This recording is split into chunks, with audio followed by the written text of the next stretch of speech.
मेरे प्रिय आत्मन, आज हम नववर्ष के इस पावन पर्व पर उपस्थित हैं।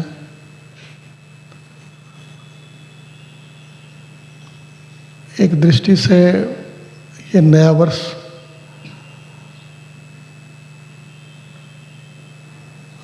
मैं चाहूँगा कि आप जानें कि क्यों यह नया वर्ष है आज। क्योंकि इस धरती पर अपने अपने ढंग से, अपनी परंपरा के अनुसार सभी नया वर्ष मना रहे हैं।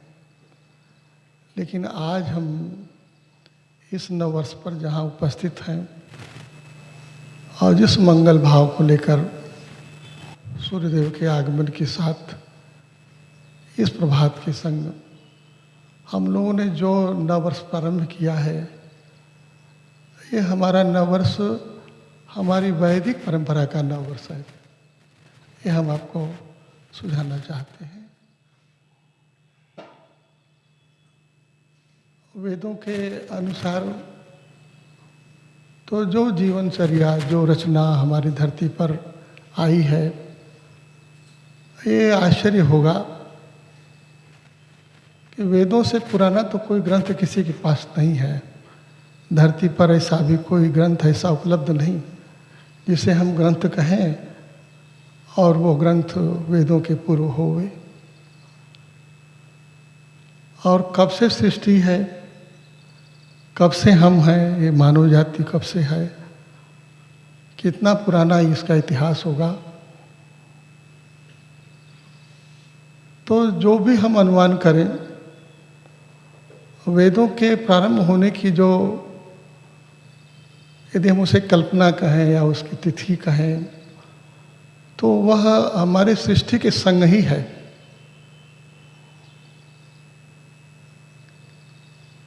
तो यह कितना पुराना है, इसका अनुमान कैसे लग पाएगा? क्या कभी ऐसा हुआ कि सृष्टि नहीं थी और वहाँ से इसकी शुरुआत हुई, तो उसकी कोई तिथि मिति हम बता पाएं? तो स्वयं वेद ही एक बहुत विचित्र बात कहते हैं। ये जो हमारी सृष्टि हुई है, यथा पूर्वम अकल्पयत, जैसा पूर्व में था वैसा ही है। इस भाव को आप जाने कि पहले भी ऐसा ही था और जैसा वो था वैसा ही ये भी शुभारंभ हुआ है। तो कोई ऐसा समय नहीं है कि जब, जिसे हम कहें कि सृष्टि नहीं थी। इसे यदि आज के विज्ञान के उस दृष्टि से देखें तो जैसे कोई तरंग चलती हो, तो तरंग लहर की भांति, लहर तो उठती भी है, नीचे गिरती है, ऐसे एक तरंग की गति जो है चल रही है। और उसमें भी कभी सृष्टि का होना हो रहा हो और कभी उसका लय होना हो रहा हो, ऐसा ये क्रम चला आ रहा है। लेकिन फिर भी तो हमको कहीं न कहीं तो शुरुआत करनी पड़ेगी। कभी तो हमारी तरंग जहाँ से उठी होगी और कभी गिरी होगी। तो उसकी तिथि का आकलन हमारे ऋषियों ने बड़े विशिष्ट ढंग से किया है, कहीं लिखा पढ़ी नहीं है। लेकिन हम ऋषियों की संतान हैं, हमारा सौभाग्य है कि हमारे पुरातन, हमारे पूर्वजों ने हमको एक संकल्प दिया। और शायद हमारे सब घरों में और जो भी हमारी इस परंपरा को आज भी मान रहे हैं, समझ रहे हैं।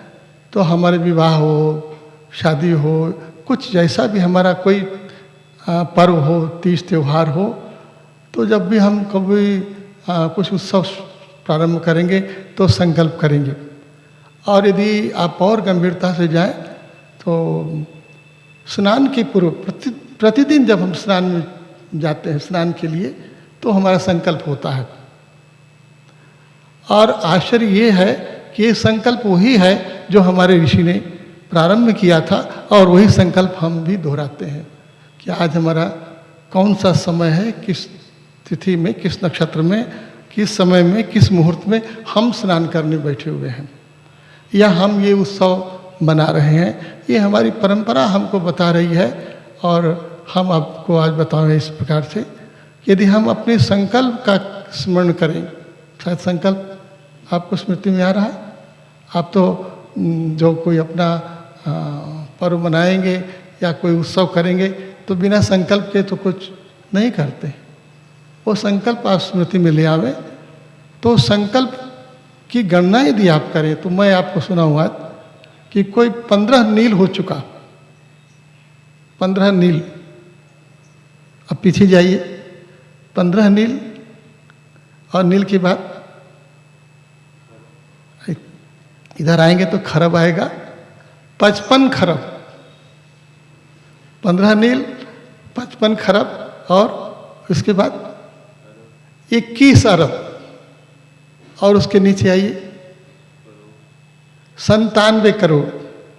और उसके नीचे आइए कितना, 29 लाख। और उसके नीचे आइए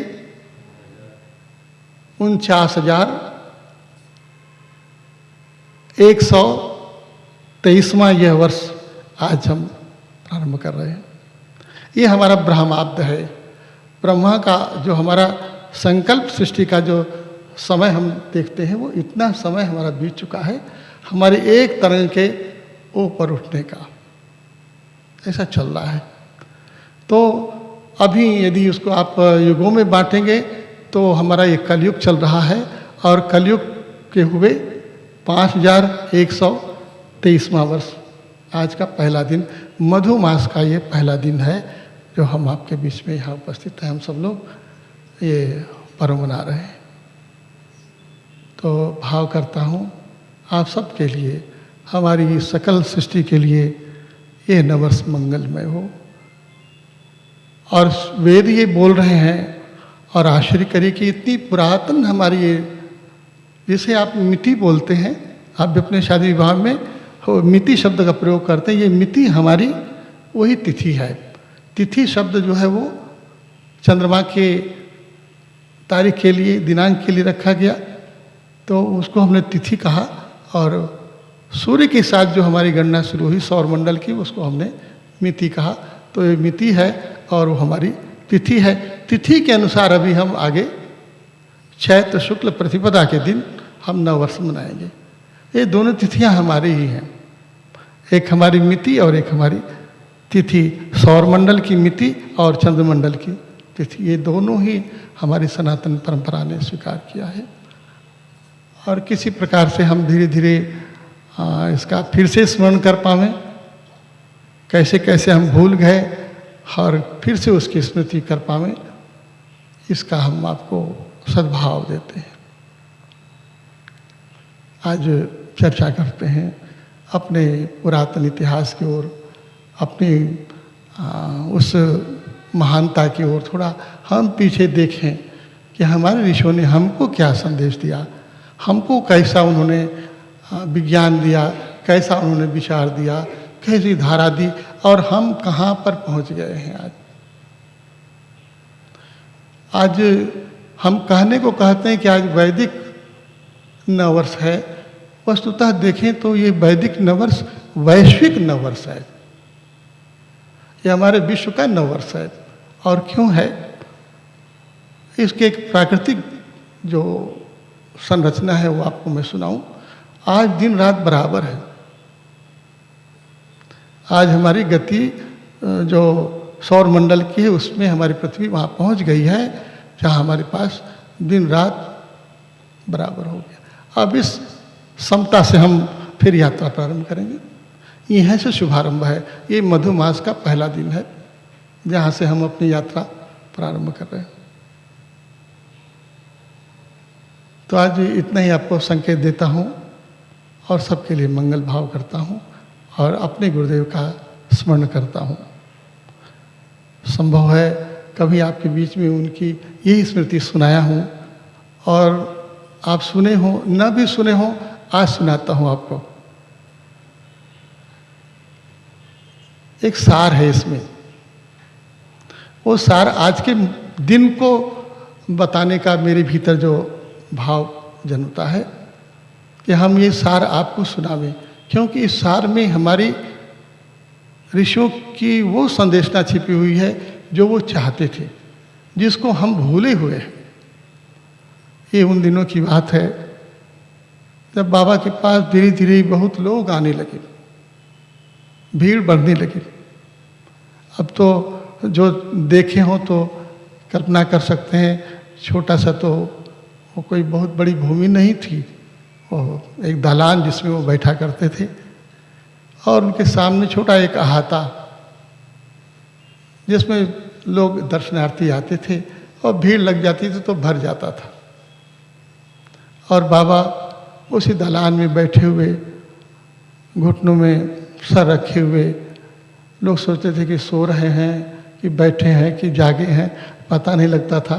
कभी उठ के खड़ा होते थे और खेतों की ओर घूमने चले जाते थे, घूमते थे, उनके पीछे पीछे लोग जाते थे। वो जिधर इधर घूमते थे उधर उधर लोग उनके पीछे पीछे चलते थे।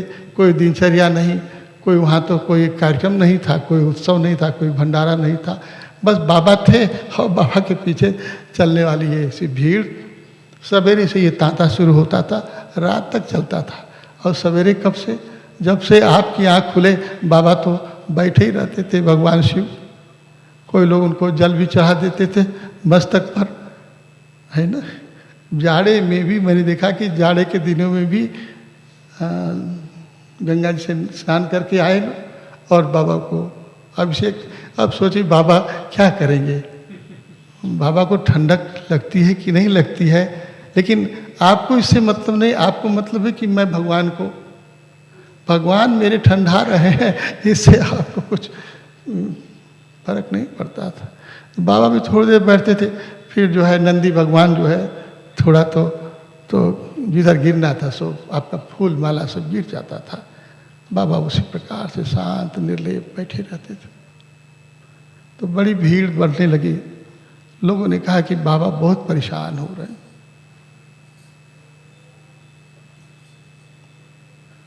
कितने लोगों को दर्शन देंगे, कितने लोगों को जो है प्रसाद देंगे, और प्रसाद ही क्यों लेना नहीं, एक ऐसी भीड़ कि उनके ऊपर भीड़ गिर रही हो तो एक क्षण उनको आराम तो चाहिए। थोड़ा तो कहीं लेटे हो, थोड़ा तो बैठे आराम तो करें। तो लोगों ने कहा कि ऐसे तो ये भीड़ मानेगी नहीं। भीड़ को बताने से भीड़ कहाँ मानती है। भीड़ को अपनी ही मांग पसंद है कि अब हमको तो बाबा मिले और हमारा काम पूरा हो। अपने काम के लिए दुनिया दौड़ रही थी, बाबा बेकाम के बैठे हैं तो भाई अपना सबका काम पूरा करेंगे। लोगों ने कहा कि ये भीड़ को नियंत्रित करना जरूरी है। अब आप सोचें कैसे नियंत्रित होगी भीड़। वो तो अहाता, उसका एक छोटा तो द्वार है ही है, फिर भी भीड़ जो भीतर भर जाती है तो थोड़ा उसमें यदि लगा दिया जाए कुछ बांस से ऐसा कि लोगों को बाबा के जो दलान है तो लोग इधर ही से दर्शन करें, दूर से जो कहना है सो दूर से कहें। बाबा तो जान ही रहे हैं, समझ रहे हैं, तो दूर से बोलेंगे लोग और बाबा तो सुनेंगे, और नहीं बोले तो मन में तो जो आप बोलेंगे वो सब जानते हैं। तो व्यवस्था बनाई गई और बांस लगाया गया, बेड़ा बना दिया गया। बाबा बैठे थे, चुपचाप बैठे थे, देख रहे थे खुट खाट हो रहा है। सब जो है बांस उस लग गया, रस्सी पस्सी बांध दिया गया और बाबा बैठे थे। और बाबा उठे, बाबा ने देखा, देखिए कैसा होता है।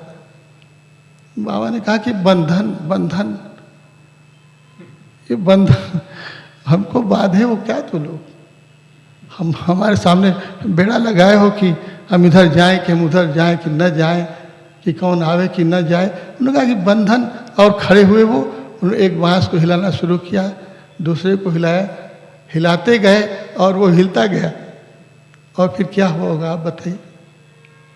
उन्होंने कहा कि बंधन मुझे पसंद नहीं है।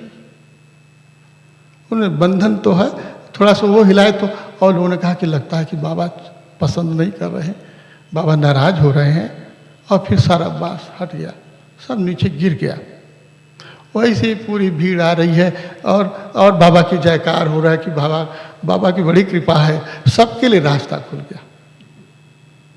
बाबा के पास निर्बंध कोई भी जा सकता है, कोई भी आ सकता है, कभी भी आ सकता है, ऐसा खुला हुआ दरबार बाबा का। हम आपको बस इतना सुनाना चाहते थे।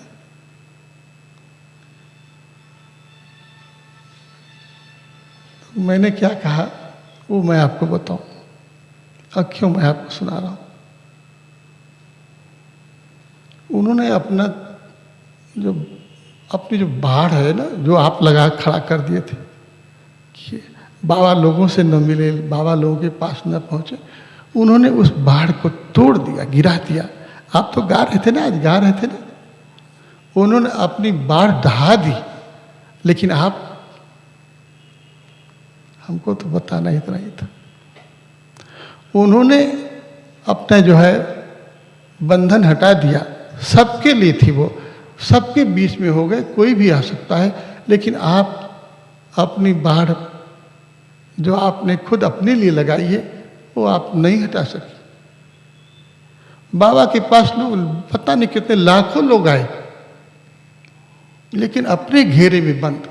हम अपने घेरे में ही सुखी होंगे। जिन्होंने सब घेरा तोड़ दिया अपना, वो तुमको जो कहना चाहते हैं वो आप नहीं सुनते हो। अपने घेरे में आप बंद रहना चाहते हो, और अपने घेरे में चाहते हो कि मैं उस परम सुख को प्राप्त करूं। बाबा की तो विधि है ना कि बेड़ा को तोड़ो, ये जो बाढ़ लगाया इससे तो बाहर, हम बाहर आ गए, तुम क्यों नहीं बाहर आते हो। बाबा तो पुकारते हैं, हमारे लिए तुमने लगाया तो हमने उसको हटा दिया, तुमने अपने लिए जो बनाया उस घेरे से बाहर क्यों नहीं आते हो। तो मैं एक रहस्य आपको सुनाऊं। हम जब जन्मते हैं, मानव जब जन्मता है, पशु के जन्म में और मानव के जन्म में कुछ अंतर होता है। पता करिए, ये जो पशु पंछी जन्मते हैं और मानव का बच्चा धरती पर आता है, अंतर करिए, कुछ अंतर दिखता है आपको? नहीं, मेरी बात ख्याल में आ रही कि नहीं? पंछी जन्मे, पशु का बच्चा धरती पर आवे। मैं जो बताना चाहता हूँ कोई बहुत रहस्य की चीज नहीं है। पशु का बच्चा कहीं भी जन्म सकता है, पंछी भी कहीं जन्मता है, मानव का बच्चा भी तो कहीं भी जन्म सकता है, लेकिन कहीं भी नहीं जन्म लेता है। ख्याल करिए, बताना हम ये चाहते हैं कि हम जो जन्मते हैं वो हमारे लिए एक समाज चाहिए। क्यों? कि पशु तो जन्मने के साथ ही उन गुणों से भी युक्त रहता है, उठेगा, चलेगा, चाहे जो भी करना है उसको, खाने पीने सबके लिए वो प्रकृति के द्वारा ही समझ जाता है। लेकिन मानव, इसको तो हमको सिखाना पड़ता है, बताना पड़ता है, उठाना पड़ता है, इसकी सुरक्षा की जरूरत पड़ती है। यदि ऐसे ही मानव का बच्चा जन्म जाए तो क्या होगा? उसका कोई देखने वाला न हो तो क्या होगा? वो उसको देख रेख की जरूरत है। और भाव मेरा क्या है, उसको एक समाज चाहिए। हम समाज में जन्मते हैं, और केवल जन्मते ही नहीं, हमारे मरने के लिए भी हमें समाज चाहिए। हम समाज में जीने वाले हैं, और हम क्या चाहते हैं? हम इसी समाज से अशांत हैं, दुखी हैं, बेचैन हैं। तो हमारे अध्यात्मविदों ने हमको रास्ता बताया, इस भीड़ से बाहर निकलो। और भीड़ से बाहर निकलने की ओर हम जो है अपने भीतर होते चले गए। भीड़ को हम छोड़ते चले गए। भीड़ नहीं चाहिए। हमारा एक आदर्श बना कि हमको भीड़ नहीं चाहिए। हम एकांत की ओर हमारी यात्रा शुरू हुई कि हम उस एकांत के, हम उस आत्म तत्व के राही होंगे। भीड़ में तो मेरा ध्यान भंग होगा। भीड़ को छोड़ करके हम जो है अपने ध्यान के लिए वनों की कंदराओं तक हम पहुँचे। पर्वतों के शिखरों में, उन कंदराओं में भी हमने रास्ता खोजा कि वहाँ हमको शांति मिले। एक एक मार्ग बना हमारा। एक कहना चाहिए कि हम प्रवृत्ति में जन्मे और हमने निवृत्ति का मार्ग ढूंढा। अब मैं दूसरी बात सुनाना चाहता हूँ। जो इस निवृत्ति को उपलब्ध हो गए, उसमें से मुझे कोई एक ऐसा निवृत्त व्यक्ति बताइए जो फिर लौट के समाज में न आया हो। कोई बुद्ध, कोई महावीर, कोई शंकराचार्य, कोई रामानुज, कोई वल्लभ, कोई निम्बार्क, कोई दादू, पलटू, भिखा, किसी का नाम बोलिए। कोई ऐसा हुआ जिसने स्वयं को जाना और बस हमारे बाबा भीड़ के लिए रास्ता खोल दिया उन्होंने। भाव नहीं पाते आप मेरा भाव? अपने जानने के लिए तो हम अपने भीतर गए, और जब जाने तब एको हम बहु श्यामा। ये तो हमारा पुरातन संकल्प है। हमारे उस परम पुरुष ने अकेले ही था ना, वो तो वही है ना। उसने ही कहा कि मैं सब हो जाऊं। ये सब हो गया वही, ये भीड़ वही हो गया। और इस भीड़ से हम भाग करके कहाँ आए? एकांत में, वनों में, सारी भीड़ों को छोड़ते छोड़ते अकेले होने की यात्रा में हो गए। आप कहते हो मेरा ऋषि यही चाहता है। मेरे प्रभु, मैं सुनाना केवल इतना चाहता हूं आज कि मेरा ऋषि ये नहीं चाहता। तुम्हें खुद को जानने के लिए कुछ समय के लिए भले अपने भीतर डूबने की युक्ति उन्होंने बताया हो, शैली बताया हो, जीवन की चर्या बताया हो, लेकिन वो वहीं रुक जाने के लिए नहीं, वहीं ठहर जाने के लिए नहीं। भाई परीक्षा का समय आया हो, थोड़ी तो चारों तरफ से मन हटा करके पढ़ाई लिखाई करो आप। लेकिन परीक्षा तो इसीलिए दे रहे हो कि हमको फिर से इसी सम्रांगण में, इसी में कूदना है ना। तो उस परीक्षा की भूमि पर जो आप जिस कसौटी में खरे उतर सके, तो लौटो ना इसमें। यदि नहीं लौटोगे तो तुम्हारी यात्रा कैसे पूरी होगी? तुम भीतर भी जाओ और तुम्हें बाहर आना है, इसीलिए भीतर जाने की बात उन्होंने कहा। बाबा हमसे यही चाहते रहे, हमारे ऋषि हमसे यही चाहते रहे। आप बिल्कुल एकांतिक होते होते होते यहाँ पहुँच गए कि संसार, ये जगत है ही क्या, जो है वो ही है। और उसने ही तो आपको यहाँ भेजा, वही तो ये सब हो गया। लेकिन आप उनका ये संदेश विस्मृत कर बैठे। ये बस हमको अब कुछ नहीं चाहिए, अरे सब झाड़ झंखाड़ हटाओ और मैं वहीं आराम करूं। कैसे करोगे आप आराम? आपको तो वो विधि भी सीखनी पड़ेगी जो आपको इस जंजाल में है ना। अब वो माता जी है ना, इनकी माता जी बोलती थी ना, तो शायद हम भूल जाए तो बोलती थी, कैसे बोलती थी कि ये जो है जंजाल क्या है। हाँ, वो बोलती थी कि हाँ, कि जंजाल ठीक, कंगाल ठीक नहीं है ना।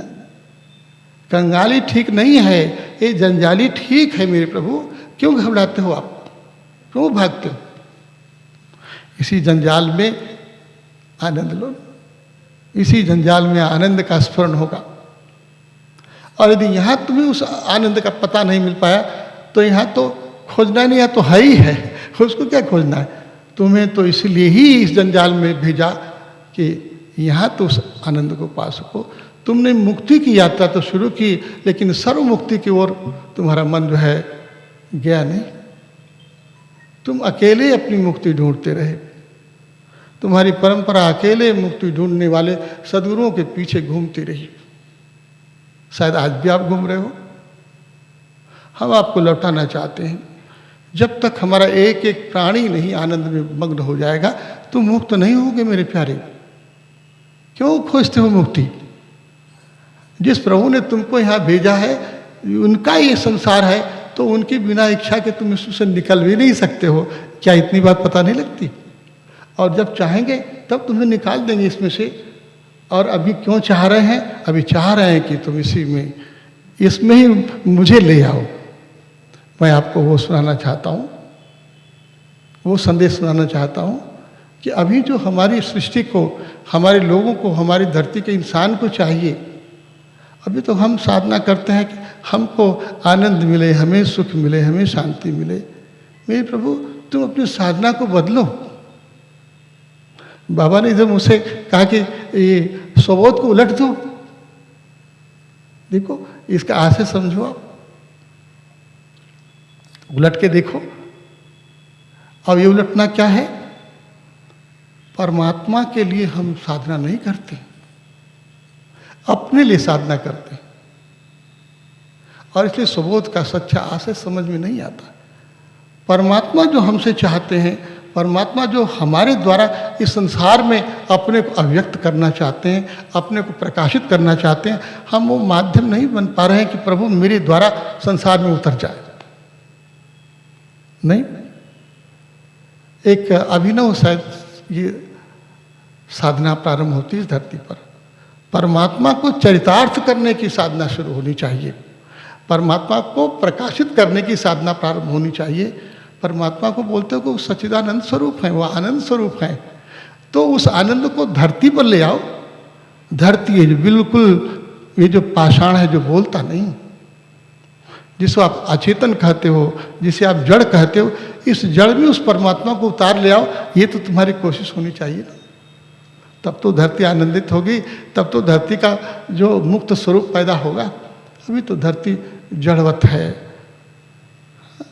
और हमारे ऋषियों ने तो तुमको इस जड़ में से शिव को पैदा कर दिया। हमारे सारे मंदिरों में सारी प्रतिमाएं देखो पत्थर ही तो है ना। आप भले कहो कि हमको पत्थर की पूजा नहीं करनी है, बहुत लोग हैं कहते भी हैं, इनके मत पंथ हैं। हम पूजा के लिए नहीं कर रहे, पत्थर में भगवान को उतारना है, ये हमारे ऋषियों का संदेश था। इसीलिए उन्होंने कहा कि तुम पाषाण में भी मुझे देखो। कहते हो कि हर कण में मुझे देखो। हर कण में जब देखते हो तो परमात्मा को हर कण में उतारने की विधि को तो अपनाओ आप। उसी साधना की जरूरत है आपको। यही मेरे आराधना का पक्ष है, जिसके आप कभी विद्यार्थी नहीं होते हो। यही वो आराधना है। मत जानो कि उपासना माने, साधना माने, आराधना माने, सबका माने एक ही होता है। एक ही होता भी होगा, लेकिन जो अर्थ हम आपको बताना चाहते हैं वो आराधना परमात्मा को धरती पर ले आने की साधना है। परमात्मा को धरती पर चरितार्थ करने की साधना है। तो तुम्हारे जीवन का उद्देश्य घर में बैठ जाना नहीं। मैं भी सन्यास का पक्षधर हूँ, सन्यासी हूँ। हमारे गुरुदेव भी सन्यासी थे। क्यों? धरती पर प्रकाश को प्रगटाने के लिए सन्यास की महिमा है। और सन्यास केवल इसलिए कि मैं आनंदित हो सकूं अपने स्वरूप को जान करके, जगत को, कर्म के विधान को, कर्म के जगत से बाहर किसी एकांत में आराम कर सकूं, इसमें सन्यास की महिमा नहीं है। सन्यास तो इसी सम्रांगण में, जैसा भगवान ने अर्जुन को कहा, भगवान देखो 5000 वर्ष हो गए प्रभु को बोले हुए, बदल गई होती दुनिया तब, लेकिन दुनिया अभी भी अपने ही जगह में पहुंच गई। भगवान का सन्यास धरती पर नहीं आया। अपना सन्यास तो आया, लेकिन भगवान का सन्यास धरती पर नहीं आया। स्वबोध के द्वारा जरूर आएगा। कोशिश अपनी ही, कोशिश ही करना है। आपको हम इसका आमंत्रण देते हैं आज इस नए वर्ष में। अपने लिए देखो, मुक्ति, तुम्हारी मुक्ति तो तुम्हारे हाथों में है। जो भगवान ने तुमको भेजा है, ये देखो, ये बिल्कुल विपरीत बात है, वृथा बात है। हम मुक्ति के लिए दौड़ रहे हैं। तो मेरा भाव क्या है कि हर घर में पहुंचना चाहिए ज्ञान। ये ज्ञान जो हमको हमारे अज्ञान से मुक्त कर दे। मत सोचो उसके लिए तुम्हें तो बड़ी तपस्या करनी पड़ेगी। बहुत साधना करोगे तब पता होगा। हाँ, साधना करोगे, तपस्या करोगे, भटकोगे जरूर, हो तुम्हारे भटकने का मार्ग होगा। तुम समझोगे, जानोगे, पहचानोगे तो जान जाओगे, लेकिन अब सबसे बड़ा दायित्व तब आएगा कि अब जब आँख खुल गई तो अब क्या करोगे, वो तुम नहीं करते हो। मुझे तो देखो 80 से शुरू हुआ है ये प्रयोग ना, शायद आप मेरे पास 82 में आए, 83 में आए, 84 आते, एक पहला कुंभ हुआ, 85 में कुंभ शुरू हुआ, दूसरा कुंभ हुआ, तीसरा हुआ, चौथा होने जा रहा है। तब से आप मेरे संग जुड़े हो, लेकिन आपको जो करना था, आँख खुली और आँख खुली, खुले हुए आँखों से जो करना था वो न करके आप वो काम करते रहे जो बंद आँखों वाले ही करते रहे। तुम मान ही गए कि अभी मेरी आँख बंद ही है। अभी तो जब मेरे हाथ में, जब मैं बोलूं कि एक कुर्सी उठ जाए तो कुर्सी उठे, अब बोलूं कुर्सी नीचे जाओ तो कुर्सी नीचे, ये चमत्कार मेरे हाथ में नहीं आया, तब तक तो अभी हम योगी कहाँ हम हैं। अरे कुर्सी को नीचे ले आने, उठाने, गिराने से योगी थोड़े होता है।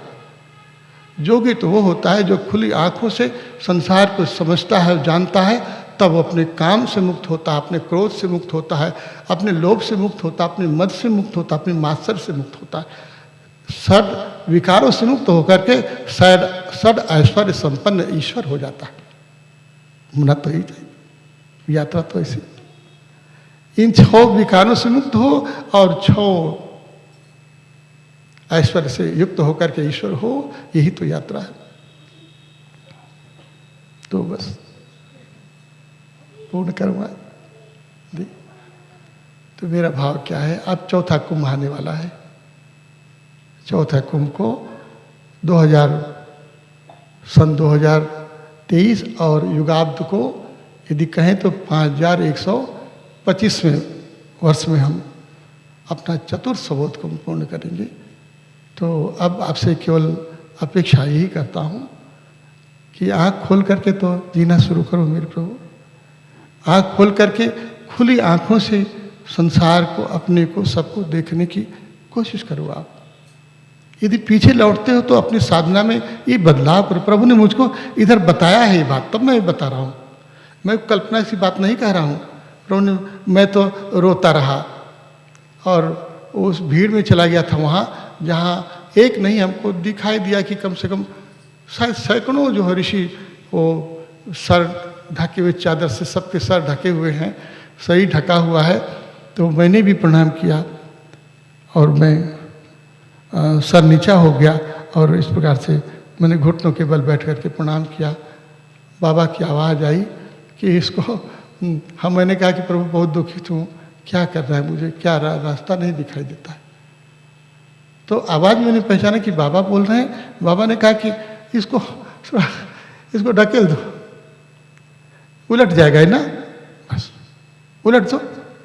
बस एक ऋषि उठ करके मुझको ढकेल दिया, मैं उलट गया। मैं बता रहा हूँ, उल्टो न अपने को। मेरा समय आ गया कि मैं तुम्हें आराधना का तत्व बताऊं, इसलिए संदेश दे रहा हूं। यदि इस लायक हो सकोगे तो आराधना का तत्व सुनो आप, सुनने लायक होगा, और सुन करके तो जीवन के गंभीर रचना में प्रवेश कर पाओगे आप। इतना ही कह रहा हूँ आपसे, प्रणाम करता हूँ। मुझे तो अच्छा लगा कि आप प्रेम से सुनते हैं। मेरा अपना बगझक तो कुछ जिनके बीच में रखता हूँ, आप सुनते हैं, समझते हैं। देखो मेरी कल्पना हो सकती है, कह सकते हो मेरी कल्पना, लेकिन देखो ऐसी ऊंची कल्पना होगी ना, क्या करोगे? अरे मुक्त होते होते मर जाओगे, यही न होगा। सर्व मुक्ति की बात कहते कहते भी मर जाओगे, यही तो होगा। लेकिन तुम्हारे में बहुत बड़ा गुणात्मक अंतर होगा। अपने लिए मरने वाला, केवल अपनी ही सुख की, अपने ही मुक्ति की बात कहते कहते मरने वाले से मैं कहीं बहुत महान होऊंगा, भले मैं असफल हूँ। सारी दुनिया को मुक्त करके ही मरूंगा, पहले बीच ही मर जाऊं, लेकिन मैं अमर रहूंगा। जब तक कि दुनिया रहेगी तब तक। क्यों? क्योंकि मैं तो दुनिया के लिए ही सोचूंगा कि एक एक व्यक्ति जब तक मुक्त नहीं होगा, हमको मुक्ति नहीं चाहिए प्रभु। तो हमको तो मुक्त, हम तो खुद ही मुक्त होंगे ना। जब तक आप पे मुक्त होंगे, हम कैसे मुक्त होंगे? हम तो आपसे बंधे रहेंगे।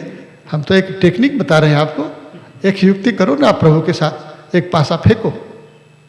वो अपने लिए जीने की कोशिश नहीं, अपने लिए मरने की ख्वाहिश नहीं। तो बस यही पर पूर्ण करता हूँ। और ये अद्भुत बात है, मांगे दरस मधु करी, छका रहे दिल रैन।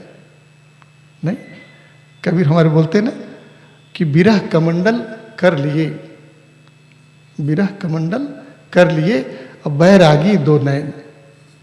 देखिए कैसा कैसा कमंडल ले रहे हैं, कैसा हमारे कबीर बोल रहे हैं, विरह कमंडल कर लिए और बैरागी दो नैन, मांगे दरस मधु करी। यही भिक्षा मांगते हैं, मांगे दरस मधु करी, छका रहे दिन रहे। रात दिन उसी मौज में, उसी मस्ती में रहो मेरे प्रभु।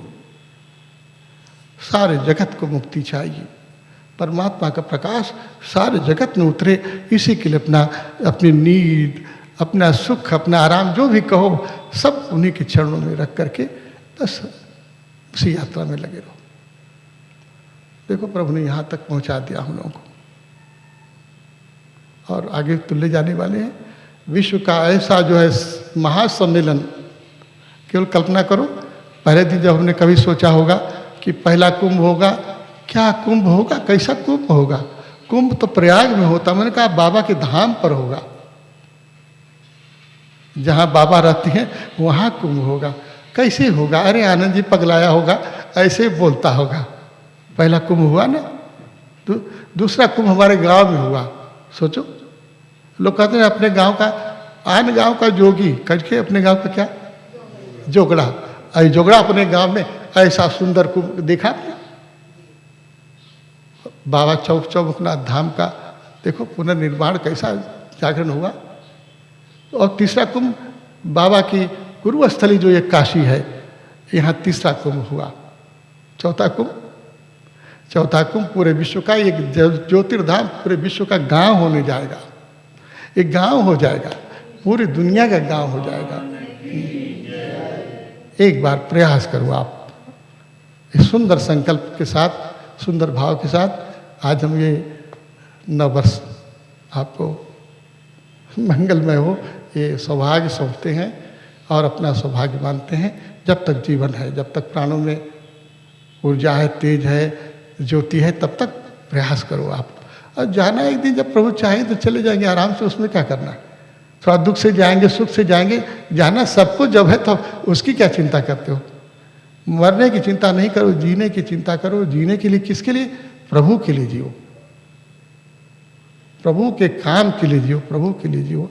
हम तो आपसे अब क्या करें, पूरा करेंगे, रोटी भी बनाओ तो प्रभु के लिए बनाओ। कल्पना है, अरे इनको, इनके लिए, उनके, लेकिन जो भी करते हो प्रभु के लिए। हम तो नहाते भी हैं प्रभु के लिए, नहवाते हैं उन्हीं को, थोड़ा मजा मिलता है उसी में। उन्हीं को न, इनके सिवा दूसरा कौन होगा? इनको नहवाइए ना आप, इनको खिलाइए, इनको सुलाइए। नहीं सोएंगे तो भी सुलाइए। देखिए सोते हैं ना, सोएंगे। मेरी तो नींद भी चलेगी नहीं, उतना दिन तक नींद में ही नहीं था, लेकिन इसी मौज में रहा, पूर्ण हो गया। तो आज यहीं से, और मुझे बहुत अच्छा लगा है, हमने किसी को निमंत्रण नहीं दिया, आए गए लोग, ऐसे लोगों को थोड़ी सूचना हुई, आए गए, तो इतने अच्छा समारोह है। बहुत हमको अच्छा लगा कि कम से कम आज हम तो वहाँ लिपने पोतने में नहीं गए ना, आप लोगों ने बनाया ना। अपना थोड़ा थोड़ा कुछ सीखिए, थोड़ा दायित्व लीजिए, जिम्मेदारी लीजिए कि थोड़ा कुछ हम करेंगे तो आपका बल बनेगा, आपके भीतर ओज बनेगा, आपका वीर जो है परमात्मा की इस शरणागति में समर्पित होगा, आपका तेज बढ़ेगा। लेकिन प्रभु के लिए कार्य करिए आप। बोले सदगुरुदेव भगवान की।